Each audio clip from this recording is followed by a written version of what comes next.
कि अटल बिहारी वाजपेयी जी ही कहले रही कि गठबंधन के राजनीति के समय आ गई बा और एक दल अब चाह के भी देश के कोनो राज्य पर शासन और सत्ता अपन स्थापित ना कर सके कि 40 सीट पर अकेले केकड़ा लड़े के हुब बा। पूरे राजनीतिक जीवन में पहला आइल बा कि 15% के भय दिखा करके 85% लोग के भारतीय जनता पार्टी परेशान कैले बा, अपना फेरा में ले आवे कोशिश करता जो उनकी संभव ना होके दे। दिल्ली से लौटते तेजस्वी यादव साफ गेम चेंज कर दिले।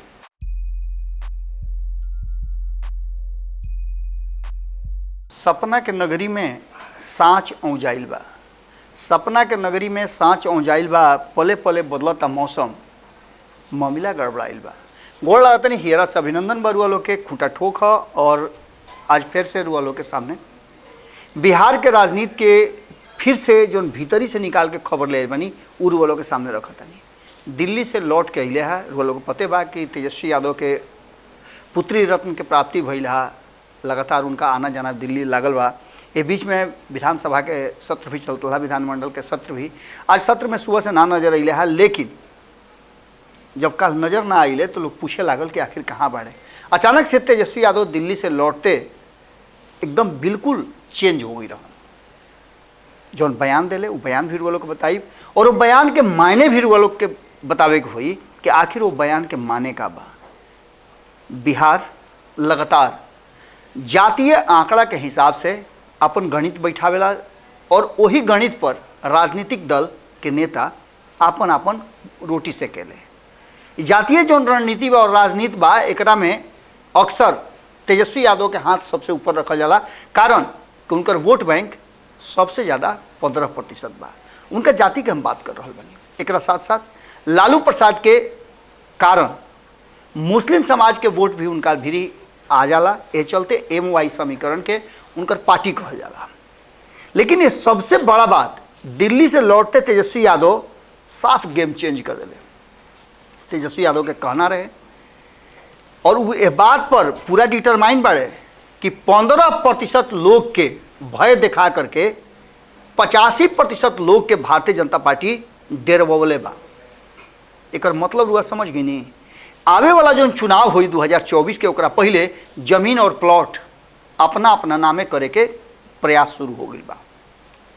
वही प्रयास में और बिल्कुल ये दावा ना करके तेजस्वी यादव जो दूसर बात कहले है वो बता रहा बा कि आवे वाला जो समय बा और एकरा के लेकर के लगातार चर्चा रुआ लोग सुनले हो कब कि राजनीतिक दल के नेता भी बात कहता रहे, राजनीतिक दल भी कह रहा बा ये बात के कि अब अकेले के राजनीति नहीं के रह गई, बिना गठबंधन के कोनो राजनीति ना हो सकेला।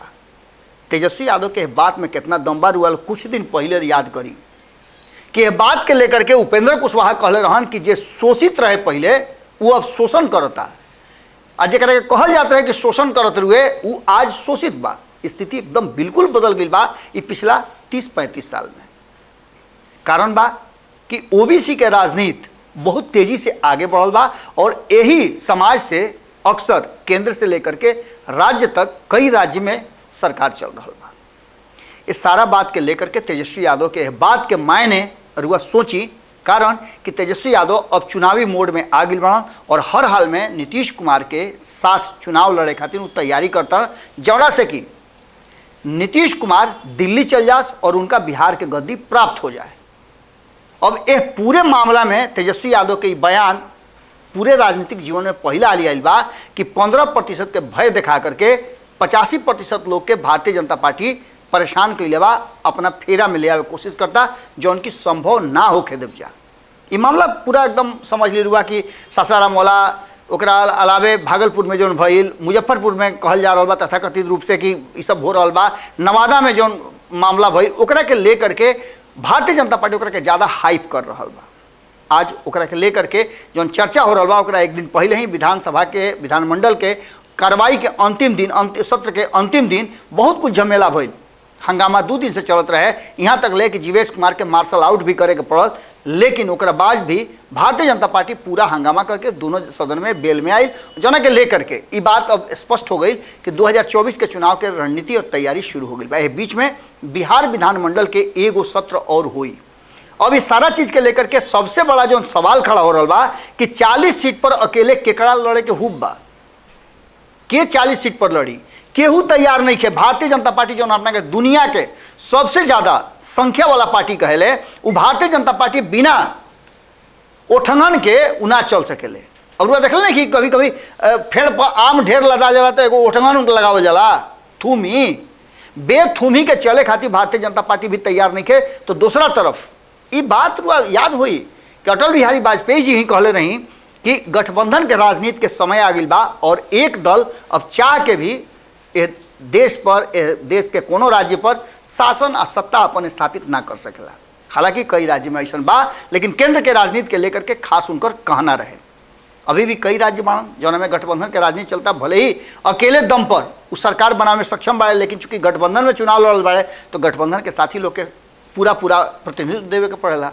इस सारा बात के लेकर के केहू में ये हुब नहीं रह गई। और खास करके नीतीश कुमार के बारे में काल भी कहले रही, संपादक नमन मिश्रा जी पंचनामा में भी बात कहले रहन कि भारतीय जनता पार्टी और नीतीश कुमार के संबंध जब दूर रहे तो बुझाला कि मतलब जैसे उचित नहीं खे, दोनों के एक साथ रहे के चाहिए।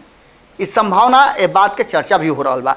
तो वही आप बुझ ली कि भारतीय जनता पार्टी के ये बात बुझा गई बा कि नीतीश के कीमत का बा। जहाँ एक तरफ केहू के हिम्मत नहीं हो कि अकेले वो चुनावी मैदान में उतरो, तो वही भाजपा ये बात बुझ गई बा कि नीतीश कुमार के वैल्यू का बा और ओकरा के वोट बैंक में ट्रांसफर कैसे कल जाई, ओकरा खातिर का जोगाड़ कल जाई, एकरो रास्ता अपना रहल बा। सबसे बड़ बात ये बा कि आवे वाला 2024 के चुनाव में भारतीय जनता पार्टी के सबसे बड़ा जो लक्ष्य बा कि तीसरा हाली नरेंद्र मोदी के प्रधानमंत्री के कुर्सी बैठावल और एकरा खातिर वो हर समझौता करे खातिर तैयार बा। संभावना अभी खत्म नहीं के भइल। एक तरफ रुआ देखले होगा कि चिराग पासवान और उपेंद्र कुशवाहा स्टैंड बाई में बाड़न, तीसरा तरफ जीतन राम मांझी होने से घूम के अइले। ऐसा भी हो सकेला कि जीतन राम मांझी संदेश लेके गई होकस, अइला के बाद उनका बयान बदल गई, अइला के बाद उनका बयान में चेंजेज आ गई, लगले राष्ट्रीय गीत गावे।